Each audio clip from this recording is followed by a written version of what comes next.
It's crazy to me that we can get by, that she can try to get by with this level of deflection and this level of incompetence. She is some kind of inept, incompetent. Obviously, there are plenty of reasons as to why you can criticize her. She is a Marxist, communist sympathizer. She doesn't care if someone's illegal or undocumented. They should have a pathway to citizenship.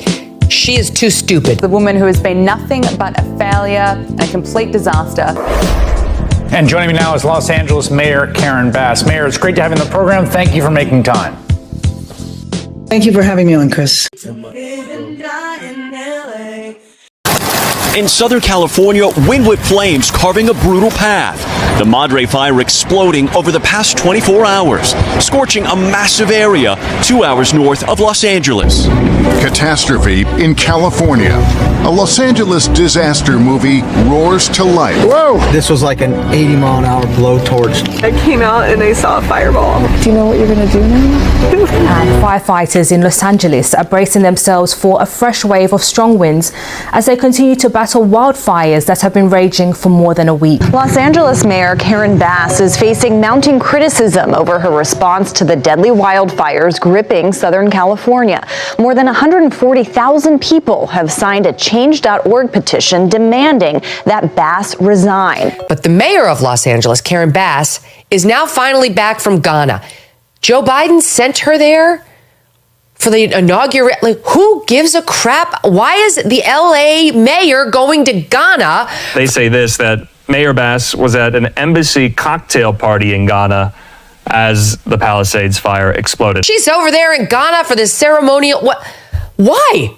Now she finally holds a presser, and it was a complete disaster. I've been in constant contact with our fire commanders, with county, state, and federal officials. I took the fastest route back, which included being on a military plane, which facilitated our communications. Wow! Listen to the mayor in her time of crisis, her city's time of massive crisis, in directing people where to go if they need information, which they do because their houses are burning and their family members, in at least 5 cases, are dying. Listen to this idiot in SOT 3. Right now, if you need help, emergency information, resources, and shelter is available. All of this can be found at URL. What? All of this can be found at URL. At URL. She is too stupid to be the mayor of Los Angeles. She is too stupid to be in public office. You failed, madam. You failed. We know that there was warnings about the weather before you went, and you still went. What was the thought process behind going to Ghana? So let me just tell you a couple of things. First of all, when the White House called and asked me if I would represent the president, I said yes. It was going to be a very, very short trip, over a weekend and 2 business days. We need to look at everything about the preparation and all of that for the fires, because I think when we evaluate that, we will find that although there were warnings that I frankly wasn't aware of. We know that there was warnings about the weather before you went, and you still went. That type of preparation didn't happen. If that had, I will tell you, Alex, I wouldn't have even gone to San Diego. Fire chiefs say that they're really stretched to the limit and running out of water. What have you got to say to that? Touching me, okay? Have you no response to that? Do you owe citizens an apology for being absent while their homes were burning? Do you regret cutting the fire department budget by millions of dollars, Madam Mayor? Have you nothing to say today? Have you absolutely nothing to say to the citizens today? Elon Musk says that you're utterly incompetent. Are you considering your position? Madam Mayor, have you absolutely nothing to say to the citizens today who are dealing with this disaster?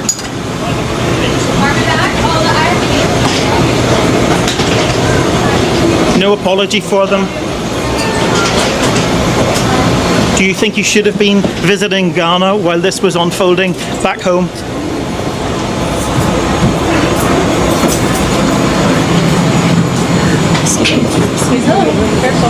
Los Angeles Mayor Karen Bass is under fire, literally and figuratively, as wildfires devastate the city. Criticism is mounting over her decision to cut $17.5 million from the fire department's budget. This is my third budget as we're going into 25-26. What I can tell you is we are still understaffed, we're still under-resourced, and we're still underfunded. So with that, whether it's 7 million, 10 million. But was the budget cut, Chief? Yes, it was cut, and it did impact our ability to provide service. But we are going to move as fast as we can, but we want you to be safe, and we want you to be back in your homes immediately. But the people are willing to clean out their own debris. It doesn't Yes, cost and a they lot. can, You and should they are let them able do to- it, because No, by the they time you can do hire that. contractors, it's Right. going to be 2 years. If a family... People are willing to get a dumpster and do it themselves and clean it out. And they can There's do not that much left. It's all incinerated. That's right. And, you know, it's just going to take a long time if you do. You can do some of it, but a lot of these people, I know that guy right there that's talking. I know my people. You'll be on that thing tonight, throwing the stuff away, and your site it'll look perfect within 24 hours, and that's what he wants to do. He doesn't want to wait around for 7 months till the city hires some demolition contract If that's going to individuals charge him want to build- $25,000 to do his lot. Yeah. I think you have emergency powers just like I do, and I'm exercising my emergency powers. You have to exercise them also. I did exercise them. Because I looked, signed I mean, an you have a very emergency powerful declaration. emergency power, and Yes. you can do everything within 24 hours. Yes. And if individuals want to clear out their property, they can. Well, yes, but you know that you will be able to go back soon. Mr. President. We think within a week. That's a long time, a week. I'll be honest. To me, everyone's standing in front of their house. They want to go to work, and they're not allowed to do it. And the most important week thing is is a for long people to time. be safe. They're safe. They're safe. You know what? They're not safe. They're not safe now. They're going to be much safer. A week is actually a long time, the way I look at it. I watched hundreds of people standing in front of their lots, and they're not allowed to go in. It's all burned. It's gone. It's done. Nothing's going to happen to it. It's not going to burn anymore. There's nothing to burn. There's almost nothing to burn. And they want to go in. The people are all over the place. They're standing, and I say, "Why aren't you going in?" We're trying to get a permit, and the permit's going to take them. Everybody said 18 months. You said 18 months. You said 18 months. That was last night. And that was last night. You're looking at some of the many scenes, just some of the many scenes. Parts of Los Angeles were a mess over the weekend. You've got immigration raids setting off 3 days of often violent protests that escalated into riots. Areas of Los Angeles are now under a curfew from 8 p.m. to 6 a.m. as protesters have been clashing with police for days. Karen Bass and Gavin Newsom have been blasted after they allowed out-of-control anti-ICE protests to wreak havoc on the city of Los Angeles. When news emerged that Karen Bass gave stand-down orders to the LAPD, which allowed the anarchy to continue on the street. President Trump has ordered the deployment of 2,000 National Guard troops to Los Angeles as protests over his immigration crackdown stretch into a second night. The Trump administration says it's sending 2,000 soldiers to Los Angeles in response to protests over ICE immigration raids. You had a disaster happening, and they now admit it was a disaster. I watched the chief yesterday, who's a good man, by the way, and he said, "Well, we're lucky we did this because they were overwhelmed. You saw what was happening. So we did the right thing. Everybody agrees to that." Just finished working with our city attorney to file a lawsuit because we have to stop this mess. You know, the idea of having troops go through the park and disrupt a children's summer camp or drive through the streets and just pick people off the streets. We don't know if a kidnapping is happening or what. And so our city attorney is leading the way. We're filing a lawsuit. We're calling for an injunction for this to stop. Well, let me just say that so far we have not been notified of any raids that took place today, and understand that that is a catalyst for just about everything that is happening. But over the last few days, there's 7 raids, one day, 3, 4, 5. It has just created a sense of fear and uncertainty in our city. People wondering whether they should go to work, whether they should go to school. and from the immigrant rights community, which is a very well developed, established community in Los Angeles, this is a serious departure from the way things were handled in the past.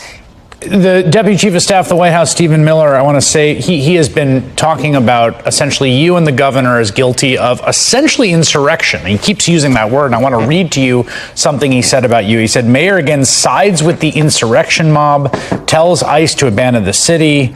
Mayor Bass thinks it's shameful to defend the lives of ICE officers performing their constitutional duties, but not shameful that California spends billions subsidizing and rewarding the illegal alien invasion. What do you say to that? Well, I mean, I think it's a despicable comment. The way that our city has been characterized as hordes of migrants that have taken over our city, we're crime-ridden and civil unrest everywhere, is just a despicable characterization for the city that in 12 months is going to be hosting the World Cup. And we are a city of immigrants. There are a lot of sectors of our economy that are completely dependent on immigrant labor. Try the construction industry, where people say that 40% of the construction workers are Latino. I would venture to say that it's a lot more than that. In some areas, it's more like 90%. And so you when you hit an occupation or industries like that, the childcare industry, the women who are working in homes, the gardeners who are landscaping, the small business owners who are documented or undocumented, but all of them are contributing to our economy. And so if you create a sense of terror in that sector of our city, then you are going to impact the overall quality of life and economy in our city. I was talking to someone today who said they went to their grocery store and there were shelves that were empty because the people were afraid to come to work and stock the shelves. That's the impact of having raids that are just completely unnecessary. Within the span of a few decades, Los Angeles has gone from being one of the cleanest, safest, and most beautiful cities on earth to being a trash heap with entire neighborhoods under the control of transnational gangs and criminal networks. It's horrible. What do you think of that? I have no idea where he's talking about. It is not Los Angeles. I will tell you that when I look at some of the footage of what is happening, you can get the sense that there is civil unrest happening citywide. I have to tell you that the vandalism and the protests that you are looking at is taking place in several streets, individual streets in the downtown area. It is not even all of downtown. And so to depict our entire city this way, or to characterize our city that our city is under duress, is just not accurate. He's talking bullshit. Take a look at the scene behind me. This intersection here in Compton has been the scene of several street takeovers, so it is a hotspot for activity. A line of self-driving vehicles set on fire. Crowds shutting down the 101 freeway downtown. LAPD officers trying to move them off. Protesters setting cars on fire, dumping bikes and scooters on police cruisers on the highway. People being forced to disperse spread the protests over several streets. Parts of a major freeway were shut down. Meanwhile, LA locals are livid at Bass for taking on a new agenda in the form of ICE, whilst ignoring the victims of the Palisade fires who are still homeless and struggling to rebuild their lives. The masked men in unmarked cars, no license plate, no real uniforms, jumping out of cars with rifles and snatching people off the street, leading a lot of people to think maybe kidnappings were taking place. Scary. Shiver my timbers. Shut up, man. How do you have masked men who then say, well, we are federal officials with no identification? The tax on ICE is unprecedented, 700% increase. And we're not even talking about the doxing of agents, their spouses, and their children. So they're wearing masks to help give them some sort of protection. But the same people that are complaining about ICE wearing masks, have they ever said anything about BLM protesters wearing masks? Well, I mean, that leads me to the question that, like, do you have concerns that it- Let me answer though. Let me answer. Yeah, Have they ever said anything about the mass protesters that became criminals on college campuses that threatened Jewish students and took over buildings, destroyed property? They were all wearing masks. Did anybody pass legislation saying they can't wear a mask during a protest? No. We're talking about law enforcement officers who have a dangerous. None of the National Guard needs to be here. There is nothing happening in our city now. There's no protests going on. You're an idiot! Let me just tell you that the people that make that trek, many of whom walk from Central America and even South America up to our border risk their lives. We do not care. When you look at that border today, is there anything good you think the administration has done in these 6 months at the border? Well, I will heap praise on the administration for the first 6 months in Los Angeles with the fires. If you ask me, is there anything that they have done good in terms of immigration? I don't know. I don't think so. Karen Bass, she's been campaigning against ICE, and she's signed an executive order which includes offering cash payments to illegals in response to the ICE raids. She says cash cards with a couple of $100s on them can be distributed by immigrants' rights groups in the space of about a week. The executive directive that I will be signing in a few minutes is to help the city family, to help the city workforce, to help the city departments and all of the general managers essentially develop preparedness plans that have specific protocols and that help city workers know how to address immigration officials should they approach a Thanks city so much. department. So how do these cards work and who gets them? Well, first of all, thank you. Thank you for covering this, because so often what gets covered is just bad news. There are things that are going really well, and the cards are one of them. And so, look, this is for documented, undocumented people. It's for people in need. And I think what's important, and they'll be distributed through nonprofit organizations, through the city's family source centers, through a variety of ways that it actually gets to people directly, and they can use it directly. You know, what's important, I think, is that it doesn't only help the people who are getting the cards. It helps all of us. Just when they cannot top themselves in the audacious idiocy. Exactly. We're they grasping for the words. This is not apparently city money. It's coming from some BS. Total BS. First of all, she doesn't know the exact number. I'll give Karen Bass an exact number: $1 billion. That's how much Los Angeles is in deficit under her mismanagement. $1 billion in deficit, but somehow she can find the money for this. They say it's not taxpayer money. Oh, it's non-profits and philanthropy. We all know what that looks like. That's how they've been laundering money to pay for the organizations, the non-profits and philanthropies that have been organizing the riots against all this. They're stirring it all up, and then the reason that she gives, we got to hand out this money because people are frightened to go to work. Why are they frightened? Because she's whipping up fear because of the raids. Why do we have raids? Because she won't cooperate with ICE. Just as Tom Homan says, if they did cooperate, they wouldn't need to do this kind of enforcement operation. If the authorities in California did their job and enforced the law, none of this would be happening. Is there anything that they have done good in terms of immigration? I don't know. I don't think so.